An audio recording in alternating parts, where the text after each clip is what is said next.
Setetes madu jatuh di atas tanah.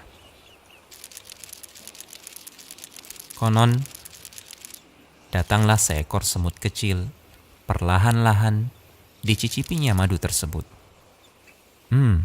Manis. Lalu dia beranjak hendak pergi. Namun rasa manis madu sudah terlanjur memikat hatinya. Dia pun kembali untuk mencicipi lagi, sedikit saja. Setelah itu, barulah dia akan pergi. Namun, ternyata dia merasa tidak puas, hanya mencicipi madu dari pinggir tetesannya.